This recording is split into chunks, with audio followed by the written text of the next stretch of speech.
Po mga sipit, si Boss Dan po ang ating tatambak ngayon mga sipit. Ganito po yung actual process sa pagkuha ng lupa sa ilalim ng tubig mga sipit. Watch and learn kung paano po gagawin ito ni Boss Dan po mga sipit. Tirada na si Boss Dan, wala pa laman yung kanyang bangka oh. Tingnan nyo, paisa-isa po yan mga sipit. Lalagyan ng laman ni Boss Dan. Gamit po yung kanyang pala, kukuha ng lupa sa ilalim ng tubig. I know how is the process sa pagkuha po ng lupa mga sipit, kasi ginawa ko na rin po ito before for about less than 10 years po siguro, approximately mga 7 to 8 years, something like that. Until now, alam ko pa rin po kung paano po ito gawin yun, no? Alright, isa postal na isang piraso na. Tawag po dyan sa trabaho na yan ay pagkapala. Same time, tinatawag din po itong pagtatambak mga kasipit. Napakagaling talaga ni Boss Dan, no? Grabe.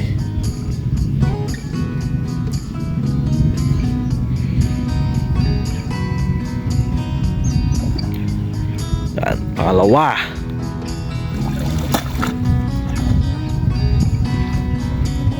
Chal! Ang bilis talaga ni Boss Dan, grabe. Mga sipit. Lakas. Una lupa. Tumunti po yan pupunuin mga sipit yung bangka. Then after that ay transfer po dito. It's gonna be the process. And medyo matagal-tagal nga lang po mga sipit. Siguro abutan siya ng 5 to 10 minutes bago mapuno po yung bangka na to. Kasi kukunin pa po sa ilalim ng lupa yung, or sa ilalim ng tubig rather. Yan, tatlo na si Boss Dan, ano? Grabe. Talaga ni Boss Dan kumuha ng lupa sa ilalim ng tubig.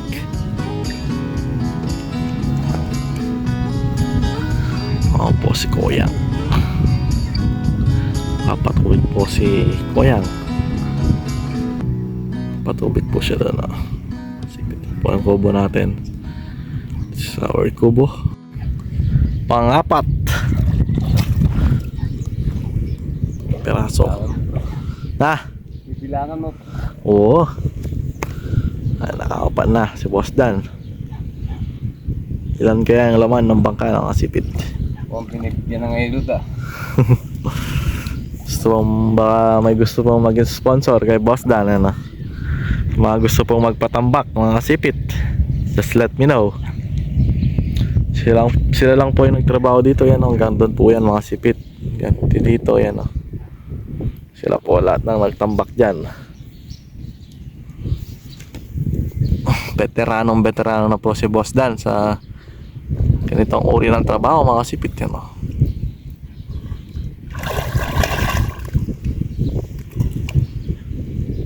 Grabe. Dapat yung mga Tunay na boss, lumarating.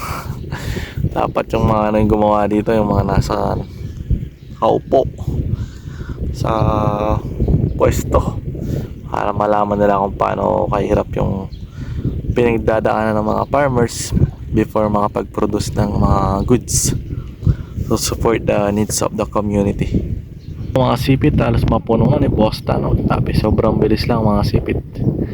After po niya napuno, alagay po sa pilapil, tapos ayusin. All goods na po. Okay, isang bangka lang. Pagod na pagod ka na dyan. Boss Dan. Veterano na lang si Boss Dan sa ganitong trabaho, kaya kahit mahirap, basic na lang. Sisit talaga sa ilalim na lupa. Malalim din po yan mga sipit. Kung nakikita nyo, sakto lang po na abot po niya.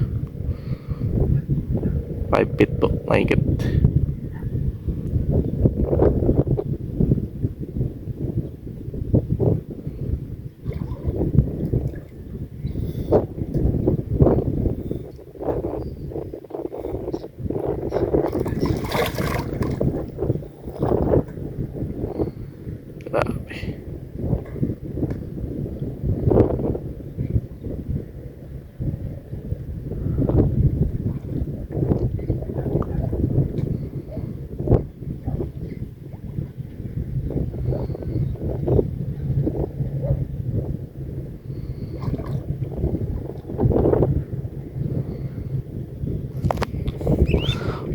Dan na po yan mga sipit.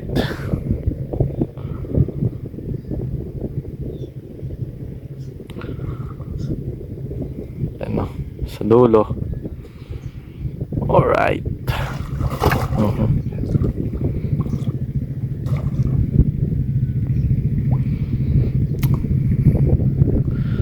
So, just set the proper expectation mga kasipit. Nag-start po si Boston kanina dito ng 7 AM in the morning. Matapos po siya ng 11:30 in the morning. So, 7, 8, 9, 10, 11. 4.5 hours po. At yung sahod po nila usually around 3 to 400 pesos sa half day po. At kung maghapon po yung trabaho, approximately abot po yun ng 600 to 700 pesos. Pero sulit na sulit naman po yun mga sipit kasi sobrang hirap po ng ganitong uwi ng trabaho. Woo! Basta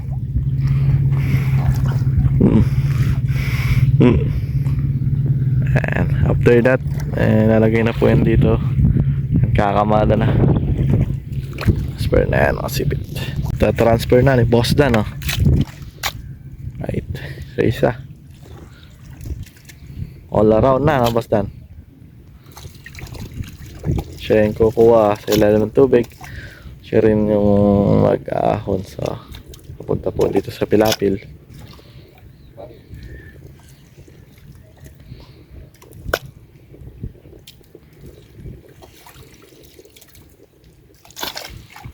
Sa akin na lahat, Boss Dan.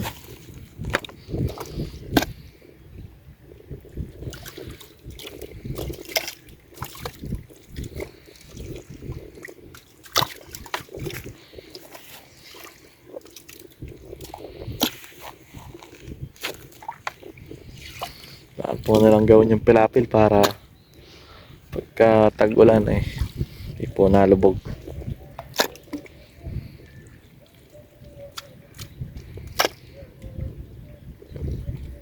Chininini kapalibot sa akin, tila sa payawatik, nanapik kita.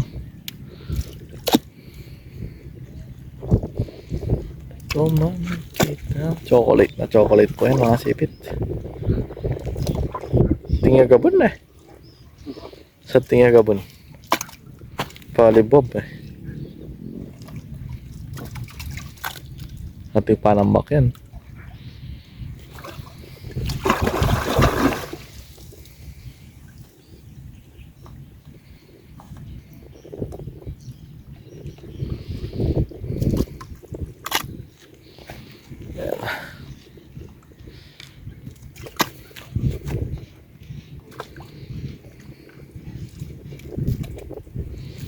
Lagyan na ng dampal ito. Ganda na po yung isang araw din. Isang araw ito po yung natapos. Mababa rin mga sipit. Mga sipit natapos na si Boss Dan, no?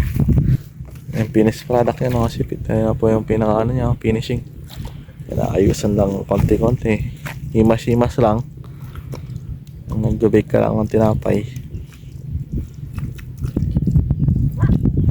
All goods na po yan mga sipit.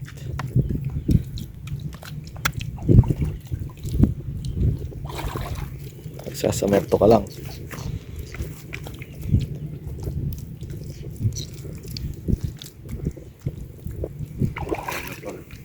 Na ang palit talagyan ng damo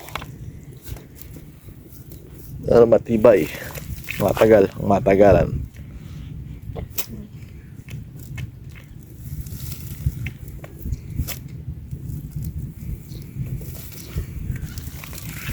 Talaga ni Bosta, no? Dahil lang malakas. Yung lapot. Alagyan ng konting lapot. Ang patibay. Ang buto. All goods.